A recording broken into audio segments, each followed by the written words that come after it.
name Leo XIV. He's widely regarded as a potentially unifying figure. Some of the Italian media has described him as, quote, the least American of the Americans. ABC's Maggie Rulli was among the crowd in St. Peter's Square.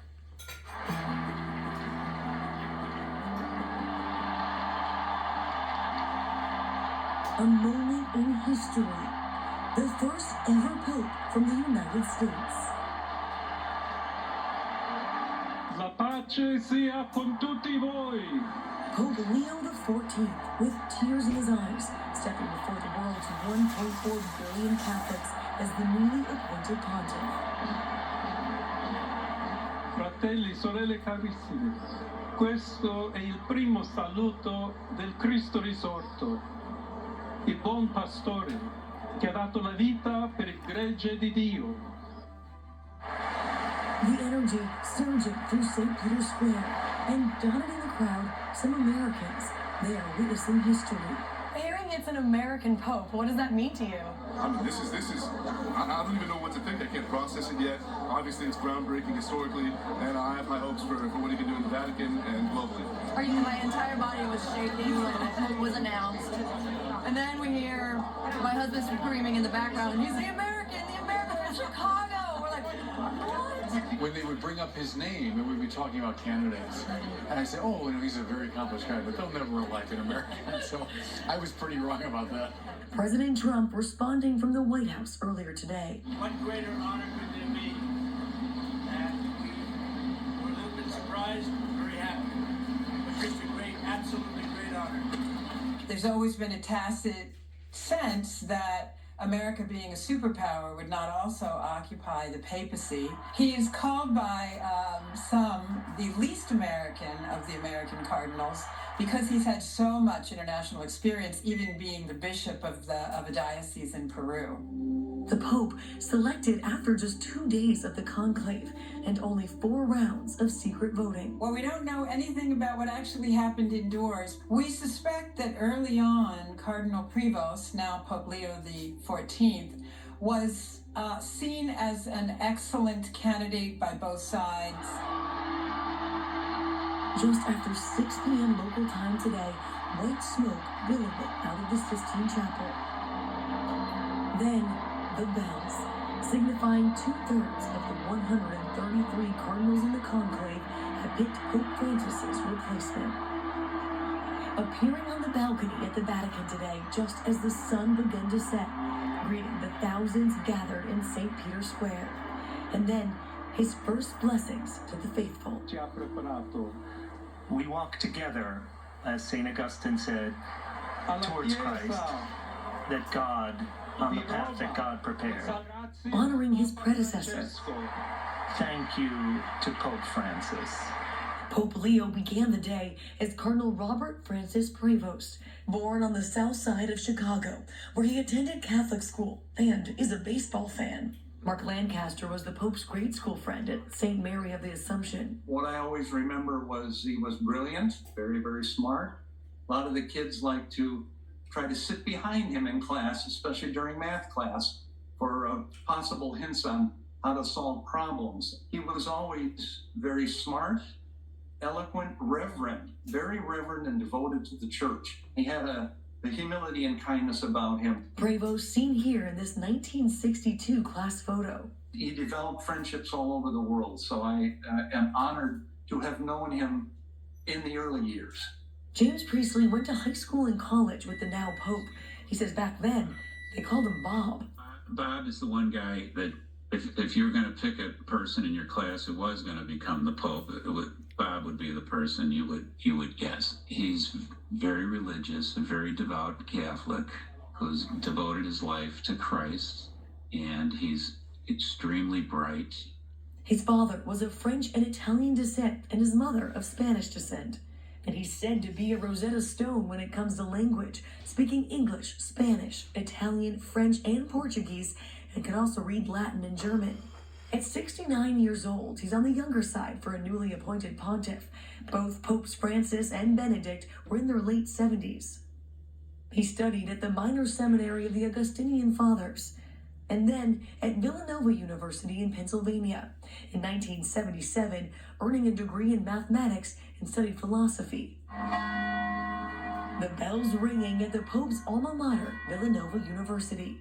He was ordained as a priest in 1982, seen in this church photo meeting Pope John Paul II. Augustinians are a group of priests who subscribe to the particular sort of charism or mission. That charism is a combination of intellect, dedication to the truth, and care for people and a life of simplicity. He spent many years as a missionary in Peru before being elected head of the Augustinians for 2 consecutive terms. In 2023, he was brought to Rome, where he was appointed a cardinal by Pope Francis. Pope Leo is the youngest of 3, his brother, John Prevost, speaking to my colleague Alex Perez. I don't think it's really sunk in. It's kind of surreal. It's great pride. When you found out, obviously you have pride, that's your brother. Mm-hmm. Did you expect this? And to tell you the truth, no, because I kept hearing there will never be an American Pope. But when I heard he was in a group of 3, then I thought, well, this could happen. But to him, the pick wasn't entirely a surprise. Some people play school, or some people play army. He played priest, and we had to go to Mass. With you guys? Yes. The ironing board was the altar. A woman down the street said he would be the first American Pope. In first grade, they said that. First grade? Uh-huh. He knew at that age he was going to be a priest. When we were kids, we used to play cops and robbers, cowboys and Indians, shooting each other and whatnot. He used to play priest and distribute Holy Communion like with the nickel wafers. And that was his thing. And we're like, what's wrong with you? But yeah, he just seemed to always know his calling. And here we are today. And I gotta say, he looked really good on the balcony up there at the Vatican. What kind of person is he?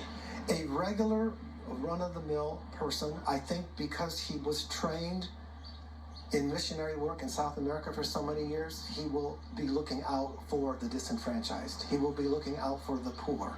He will be looking out for those that don't have a voice. John says his brother was inspired by Pope Francis. I think they kind of believed in the same issues, so I don't know that there'll be much difference. He might prove me wrong, but I don't see there'll be much of a tradition breaking the tradition of Pope Francis. As a cardinal, Pope Leo has been described as a centrist who holds some progressive views. I hope so dearly that he is considered neither progressive nor conservative, but rather as robustly Catholic, and that the Church can put behind it these debates about where we stand on things that we've stood upon for 2,000 years and move forward with the work of making Jesus Christ more present in the world. Our thanks to Maggie for that. Let's go back to ABC's Alex Perez in Chicago, who we just saw with the Pope's brother, John Prevost. What an interview there, Alex. What's the mood and reaction from the new Pope's home city there? Mine too, Chicago. Hey Terry, there's a renewed sense of energy and inspiration in the air here in Chicago, especially among the nearly 2 million Catholics who live in the area. Now, this is Holy Name Cathedral behind me here. It's the seat of the Archdiocese here in Chicago. It's where a lot of people came to pray after they learned of the new Pope. Now, if you talk to people who know Pope Leo, who knew him as just Father Rob, many of them will tell you the same thing, that they always felt he was destined for something bigger, destined for a position like this one. And also there's an enormous sense of pride. Not only is he the next global leader of the Catholic Church, but he also happens to be a Chicagoan, and that puts a huge smile on a lot of faces here. Terry? Thank you very much, Alex. Coming up, the challenges ahead for the new American Pope.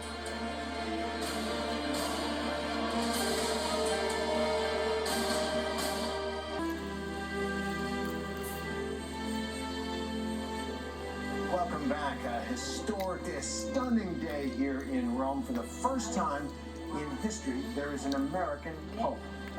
Something no one could have imagined. So let's talk about it with our 2 colleagues here, ABC News consultants, who are very well versed in all. Father James Martin, Father John Walk, an American Pope. I mean, what did you think when you heard his name? I was stunned. I know him a little bit from the Synod. He's kind and modest and reserved, down to earth, very nice guy, hardworking. Father John and I were saying we've heard nothing bad about him in the Vatican. No one's complained about him, which is quite a feat. And former prior general of the Augustinians, which means all the Augustinians hold him in high regard. So, brilliant choice. And Father Walk, a Chicagoan, went to Villanova. I think it's going to be a great novelty for the world to hear Catholicism spoken with an American accent. And it's going to make a huge impact on the United States. When he arrives in the United States and starts talking as Pope with the tone of a boy from Chicago. Yeah. It's going to be a mind-blowing event. Well, and what possible impact can that have? I mean, will that bring people to the church, back to the church, do you think? I think it'll bring the church closer to people, or to their own experience, and not seem something on the other side of the ocean, right? You know, we're accustomed to hearing, you know, popes speak in Italian, Spanish now, German, but now it's going to be English, right? American English. And American English. And the flip side, there's long been a thinking that there won't be an American Pope because that's too much United States of America for the world to deal with. And do you think there would be resentment a little bit around the world? The United States can be an overbearing power in the eyes of many people. I think that was the concern among some people, that they already have power, military power and economic power. Do they need sort of religious power or ecclesial power? But I think once people get to know him, they describe him in Italy as the least American of the American cardinals because he spent so much time in Peru. But I think once people get to know him and see how kind he is and down to earth and hardworking and decisive, I think that will carry the day. Now I'm going to go back to the moment we heard, and just after we got off the air, you were quite emotional about this Pope. Why? I think because of the fact that I know him, and I know that it's such a great choice. And the choice of name I found very moving, sort of signaling his desire to be with workers and labor. And then just relief that the Holy Spirit worked and the cardinals chose a wonderful Pope. So all those things combined to make it an emotional night. And of course, from the United States, too. Now, for the challenges before the church, what does it say about what the cardinal electors were thinking the church needs and what he can bring to it, Pope Leo can bring to it? Well, remember, as prior general of the Augustinians, he's in charge of a worldwide order. He was in charge of some of the most important decisions in the church, which is assigning bishops and choosing men to be bishops in different dioceses. He has the perfect background. He brings the missionary work in Peru. He brings a knowledge of the Vatican, but he brings this, you know, managerial sense, which I think the Vatican could surely use. Because it's a great big bureaucracy and needs somebody to ride herd on it sometimes. Yeah, and there's a deficit, and that needs to be taken care of. As I said, I interacted with him during the synod. I found him to be pretty forceful too. I mean, he's not afraid to speak his mind. He's pretty confident, which I think it's a great combination of skills, I think, and blessings for the church. And one of the things that we were talking about before the election, Father Walk, is this sense: is there going to be continuity with Francis? Is there going to be change? Do you see the conclave making a statement about that in the choice of Pope Leo? Yes, and continuity and change. I mean, obviously the change is the American, right? But it's an American who spent many years in Latin America, and that's obvious continuity with Pope Francis. Now, this may be superficial, forgive me, but he came out, we remember Pope Francis came out in the simple white cassock. And here we see once again some of the papal vestments, some of the more elaborate papal vestments. What does that tell you? Honestly, I thought it was great because I thought, look, he's a down-to-earth guy. People know that.